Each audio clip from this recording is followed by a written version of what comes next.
ये वर्तमान में मनुष्य जन्म हमें क्यों मिला है। ये गधे, कुत्ते, सुअर, गाय, भैंस, मक्खी, मच्छर, आप इनको देखिएगा किस प्रकार से गोबर के अंदर कीड़े चलते रहते हैं, लैट्रीन में कीड़े होते हैं, गंदी नाली में कीड़े हैं। ये जन्म आप और हमने, हिंदू मुसलमानों ने, इस विश्व के सभी इंसानों ने, आत्माओं ने असंख्यों बार भोग लिया, असंख्यों बार, करोड़ों करोड़ों बार आप और हम कुत्ते, गधे, सुअर, बिल्ली, शेर, हाथी, भालू, कीड़े, पता नहीं क्या क्या योनियां भोग चुके हैं। ऐसे ऐसे कष्ट इस शैतान की, डुप्लीकेट अल्लाह की, खुदा की आधी अधूरी इबादत करके हम लोग भोगते आ रहे हैं।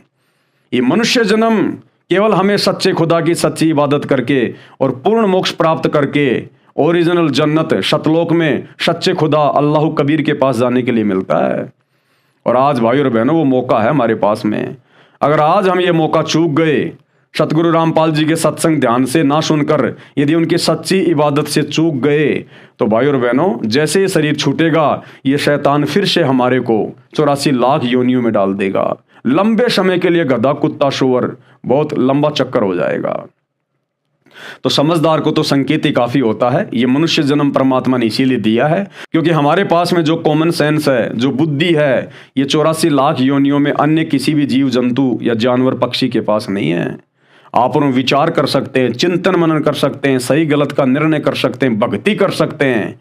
आप अन्य जानवरों को कहिए कि राम राम जपो, अल्लाह अल्लाह जपो, वो जानते नहीं क्या राम है क्या अल्लाह है। उनको तो खाना पीना और गोबर करना, इसके सिवा दूसरा काम नहीं। तो भाई और बहनों, ये बुद्धि परमेश्वर ने स्पेशल मनुष्य को बख्शी है, अन्यथा बाकी सारे कार्य तो जीव जंतु भी करते ही हैं। अरे बच्चे पैदा करना, उनका पालन पोषण करना, अंत में मर जाना, ये काम तो जानवर, पशु, पक्षी भी करते हैं। और वही काम एक सच्चे खुदा की इबादत ना करके अगर हम कर रहे हैं, या आधी अधूरी शैतान की इबादत करते हुए यदि हम कर रहे हैं, तो आप में, हमारे में और उन जानवरों में भला क्या अंतर हुआ। तो भाई और बहनों, हमें वो काम करना चाहिए जिस काम के लिए अल्लाह ने हमारे को ये श्वास रूपी पूंजी मूल धन देकर यहाँ भेजा है। वो 3 मंत्रों का जाप बाखबर से लेकर, सच्चे सतगुरु से लेकर जाप करने के लिए, ऐन सीन काफ ओम तत्सत। तो उन मंत्रों को देने का अधिकारी वर्तमान में धरती पर केवल एक ही है, सतगुरु रामपाल जी। बात समझ में आई है तो चिंतन करना, विचार करना। सतगुरु के सत्संग यूट्यूब पर जेब से मोबाइल निकालकर आज ही सुनना शुरू कर दो। समय बहुत विनाशकारी है, युग परिवर्तन का दौर चल रहा है और 2028 युग परिवर्तन का फिक्स समय है।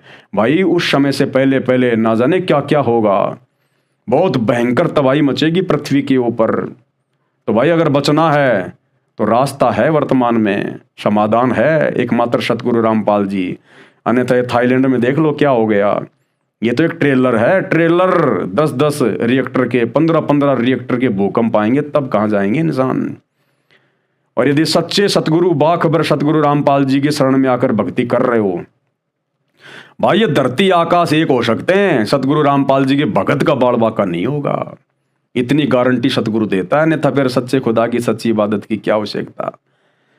तो हमारा काम केवल आप लोगों को सतगुरु के सत्संग सुनने के लिए प्रेरित करने का है। बाकी आपके अपने भाग्य काम करेगा, आपके अपने संस्कार काम करेंगे, क्योंकि कहते हैं सकल पदार्थ है जगमाही और भाग बिना नर पावत नाई। तो जिसके भाग्य में होगा वही आत्मा सच्चे सतगुरु के सत्संग जेब से मोबाइल निकालकर सुनना शुरू करेगी। अन्यथा भैया वही 84 लाख योनियों का चक्कर, फिर नरक, बस इसी प्रोसीजर में फंसे रहोगे।